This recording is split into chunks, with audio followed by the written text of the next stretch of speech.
বাবা তো আমাকে সুখী রাখার জন্য দুধ বিয়ে করলো, কিন্তু সৎ মারা তো আমার জীবনটা একেবারে নরক বানিয়ে দিয়েছে। তাই নরকে থাকার চেয়ে এই জঙ্গলে থাকাই ভালো, কিন্তু মরে যাওয়াই ভালো। এইসব কথা বলে জুথি কাঁদতে কাঁদতে গাছের নিচে এক পর্যায়ে ঘুমিয়ে পড়ে। তখনই সেই পথ দিয়ে একটা নাগিন যাচ্ছিল। একে এই ঘন জঙ্গলে মানুষ, বাঘ সাপে ভরা, জঙ্গলে তো মানুষ কখনোই আসে না, তবে দেখি তো কাছে গিয়ে। নাগিন কাছে গিয়ে জুথির মাথায় হাত বোলাতে থাকে, আর তখনই জুথি ঘুমের ঘোরে বিড়বিড় করে বলতে থাকে, মা মা মা তুমি এসেছো? ও মা, মা গো, তুমি কেন আমায় ছেড়ে চলে গেছিলে মা? তুমি থাকলে বোধহয় আমার আমার এত কষ্ট হতো না, আমার এত কষ্ট সহ্য করতে হতো না মা। সৎ মায়েরা যে ভীষণ অত্যাচার করে, তুমি ফিরে এসো মা, তুমি আমায় ছেড়ে আর যেও না। আহারে, মেয়েটার বুঝি বড্ড কষ্ট, আর সে কারণে বুঝি মেয়েটা এমন গহীন জঙ্গলে চলে এসেছে। নাগিনের কথা শুনে জুথির ঘুম ভেঙে যায়, আর নাগিনকে দেখে জুথি ভীষণ ভয় পেয়ে যায়। নাগিন, আমার ক্ষতি করো না। ভয় পেও না মা, আমি নাগিন হলেও তোমার কোনো ক্ষতি করব না। তবে তুমি যদি এই জঙ্গলে থাকো তবে তোমার প্রাণ বাঁচবে না। এই জঙ্গলে যে বাঘ আর সাপের মতো অনেক হিংস্র প্রাণী আছে। থাকুক, দরকার পড়লে আমি ওইসব হিংস্র প্রাণীর কবলেই প্রাণ দিব, তবু আমি আর বাড়ি ফিরে যাব না। কেঁদো না মা, তুমি শান্ত হও আর বাড়িতে ফিরে যাও। আমি তোমার জীবনে শান্তি ফেরানোর ব্যবস্থা করব, তুমি আমাকে ভরসা করে বাড়িতে ফিরে যাও। নাগিনের কথা শুনে জুথি বাড়ি ফিরে যায়।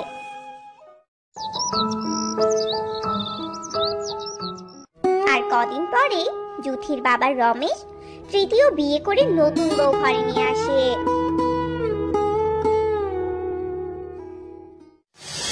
কি গো, তুমি আবার বিয়ে করেছো?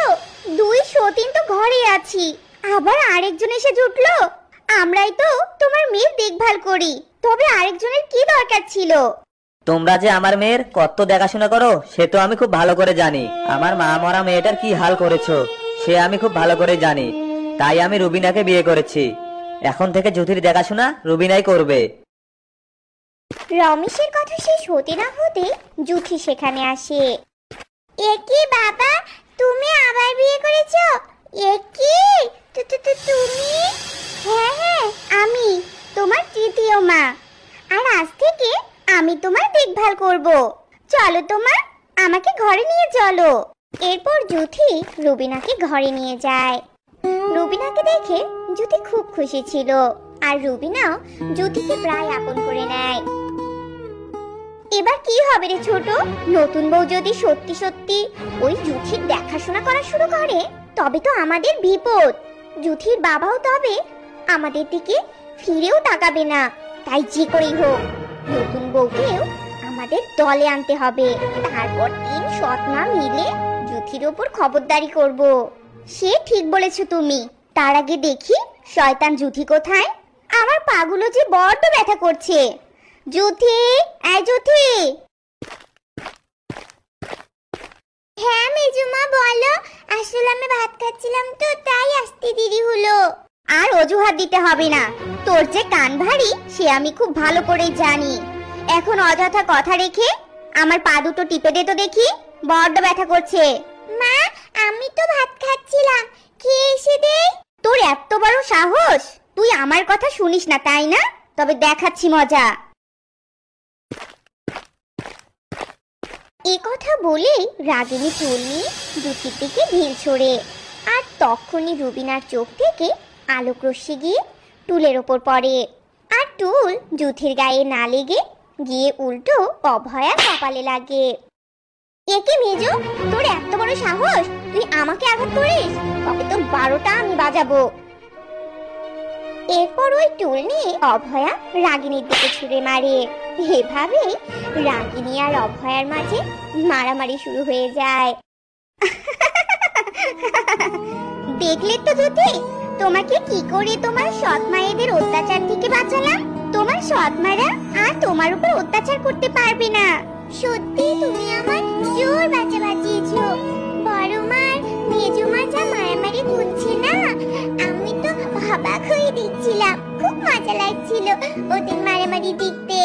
রুবিনা আর জ্যোতি যখন এসব কথা বলছিল, এই সব কিছুই জানালা দিয়ে অভয় আর রাগিনী দেখতেও পায় আর শুনতেও পায়।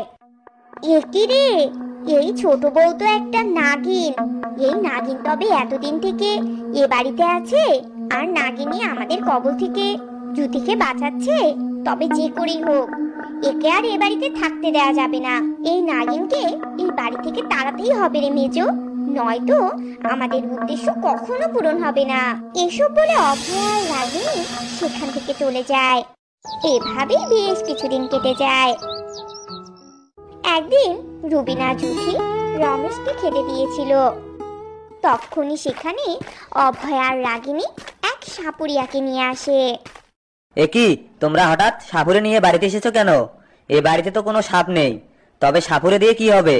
সাপ আছে কি না সেটা এক্ষুনি দেখতে পাবে গো, কারণ এতদিন তো আমরা সাপের সাথেই ছিলাম, আর সেই সাপকে তুমি বাড়িতে এনেছো। একই সাপুরিয়া, তুমি দাঁড়িয়ে দেখছো কি? তুমি তোমার কাজ শুরু করো। অভয়ার কথা মতো সাপুরিয়া বিন বাজানো শুরু করে।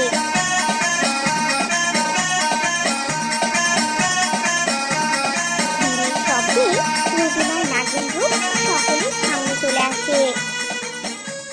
এসব কি দেখছি আমি? রুবিনা, তুমি কোনো মানুষ নও, তুমি একটা সাপ। আর আমি কিনা তোমাকে জ্যোতির দেখাশোনার জন্য নিয়ে এসেছি। তুমি তো যে কোনো সময় আমার জ্যোতির ক্ষতি করে দিতে পারো। তোমার চেয়ে তো অভয়া আর রাগিনী অনেক ভালো। তুমি এক্ষুনি চলে যাও এই বাড়ি থেকে, নয়তো আমি তোমাকে সাপুরের হাতে তুলে দেব। রমেশের কথা শুনে নাগিন ভয় পেয়ে চলে যায়। এতে অভয় আর রাগিনী ভীষণ খুশি হলেও জ্যোতির খুব মন খারাপ হয়। জ্যোতি নাগিনকে আটকাতে পারে না। এভাবেই কেটে যায় আরো বেশ কিছুদিন। জ্যোতি মা, জ্যোতি কোথায় তুই? এদিকে আয় মা, জ্যোতি। এসব বলে রমেশ মাটিতে লুটিয়ে পড়ে, অজ্ঞান হয়ে যায়। আর রমেশের চিৎকারে অভয় আর রাগিনী জ্যোতি সেখানে আসে। বাবা, কি বাবা? বাবা, কি হয়েছে তোমার? তুমি এভাবে পড়ে আছো কেন? কেন পড়ে আছে দেখতে পাচ্ছিস না? তোর বাবাকে যে সাপে দংশন করেছে। মেজো, তুই দাঁড়িয়ে দেখছিস কি? তাড়াতাড়ি গিয়ে সাপুরিয়াকে ডেকে আন, নয়তো আমাদের যে বিধবা হতে হবে। পথে পথে ঘুরে ভিক্ষে করতে হবে রে। অভয়ার কথা মতো রাগিনী গিয়ে সাপুরিয়াকে ডেকে নিয়ে আসে। আর সাপুরিয়া সাপ কাটার ডাক দেখে ভীষণ ঘাবড়ে যায়। সর্বনাশ, রমেশ বাবুকে তো কালনাক কেটেছে। এই বিষ তোলার সাধ্য আমার নেই। এ ব্যাপারে তোমাদের নাগিন সাহায্য করতে পারবে, যে নাগিনকে কদিন আগে তোমরা তাড়িয়ে দিয়েছিলে। বলছি কি সাপুরিয়া সর্দার, ওই নাগিনকে তো আমরা ষড়যন্ত্র করে তাড়িয়েছি। ওকে আমরা কোথায় পাবো? আমরা না পেলেও জ্যোতি ওই নাগিনকে পেতে পারে। মা জ্যোতি, দেখ চোখের সামনে তোর বাবা ইঁদুর হয়ে পড়ে আছে। তুই ওই নাগিনকে ডেকে আন মা, নয়তো তোর বাবা যদি চলে যায় তবে আমরা সবাই জন্মছাড়া হয়ে যাবো রে মা।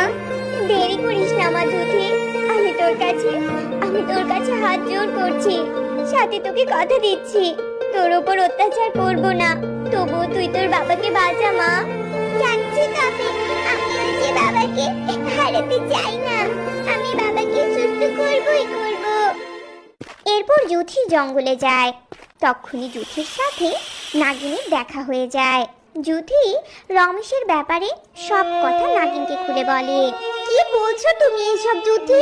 তোমার বাবা কি কালনাক দংশন করেছে? তবে আমি এক্ষুনি যাব তোমার বাবাকে বাঁচাতে।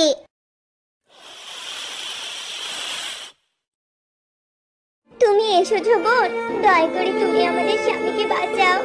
আমি জানি আমরা তোমাকে ষড়যন্ত্র করে তাড়িয়েছি, তার জন্য তোমার কাছে ক্ষমা চাইছি। তুমি আমাদের ক্ষমা করে দিয়ে আমাদের স্বামীকে বাঁচাও। এরপর নাগিন রমেশের শরীরের বিষ তুলে নেয়। আর রমেশের জ্ঞান ফেরার পর নাগিনকে দেখে রমেশের আর কিছু বুঝতে বাকি থাকে না। আমি ভালো করেই বুঝতে পারছি নাগিন, আমি পুনরায় কথা বলছি শুধু তোমার দয়ায়, তুমি আমাকে ক্ষমা করে দাও। আর আজ তোমার দয়া দেখে বুঝতে পারছি তুমি জ্যোতির ক্ষতি করতে নয়, বরং জ্যোতিকে আগলে রাখতে এসেছিলে। সেটা আমরা দুজন খুব ভালো করে বুঝতে পেরেছিলাম, তাই তো নাগিনের বিরুদ্ধে ষড়যন্ত্র করেছিলাম। তবে তুমি আমাদের সকলকে ক্ষমা করে দিয়ে আমাদের সাথেই থেকে যাও নাগিন। আমরা 3 সৎমা মিলে জ্যোতিকে আদর যত্ন করে আগলে রাখবো।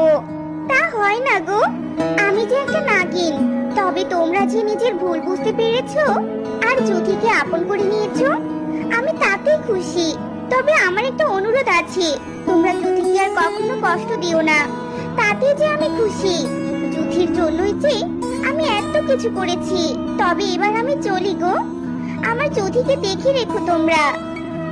এরপর নাগিন চলে যায় আর অভয় আর রাগিন মিলে জ্যোতিকে ভালোবাসতে শুরু করে।